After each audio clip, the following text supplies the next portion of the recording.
अनंत चतुर्दशी 28 सितंबर 2023 को है। इस दिन गणपति जी का विसर्जन किया जाता है।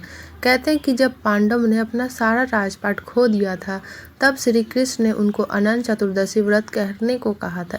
इस व्रत के पुण्य प्रभाव से पांडवों को उनका राज्य वापस मिल गया था। इस दिन श्री हरि की पूजा और कथा सुनने से हर समस्या का अंत हो जाता है। आइए जानते हैं अनंत चतुर्दशी की कथा। पौराणिक कथाओं के अनुसार प्राचीन समय में सुमंत नामक ब्राह्मण अपनी बेटी की दीक्षा और सुशीला के साथ रहता था। सुशीला जब विवाह योग्य हुई तो उनकी मां का निधन हो गया।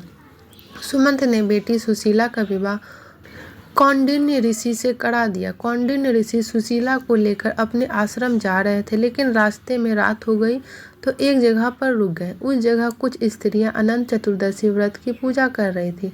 सुशीला ने भी महिला से उस व्रत की महिमा जाना और उन्हें भी 14 गांठों वाला अनंत धागा पहन लिया और कौंडिन्य ऋषि के पास आ गए। लेकिन कौंडिन्य ऋषि ने उस धागे को तोड़कर आग में डाल दिया।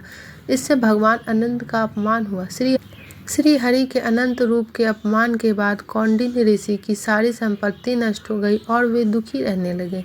सुशीला ने इसके लिए अनंत धागे को जलाने की वजह माना। फिर कौंडिन्य ऋषि उस अनंत धागे की प्राप्ति के लिए वन में भटकने लगे। एक दिन वे भूखे प्यासे जमीन पर गिर पड़े। तब भगवान अनंत प्रकट हुए। उन्होंने कहा कि कौंडिन्य, तुमने अपनी पत्नी का पश्चाताप कर लिया। अब घर जाकर अनंत चतुर्दशी का व्रत करो और 14 साल तक इस व्रत को करना। इसके प्रभाव से तुम्हारा जीवन सुखमय हो जाएगा और संपत्ति भी वापस आ जाएगी। कौंडिन्य ऋषि ने वैसा ही किया, जिसके बाद उनकी धन संपत्ति वापस आई और जीवन सुखमय हो गया।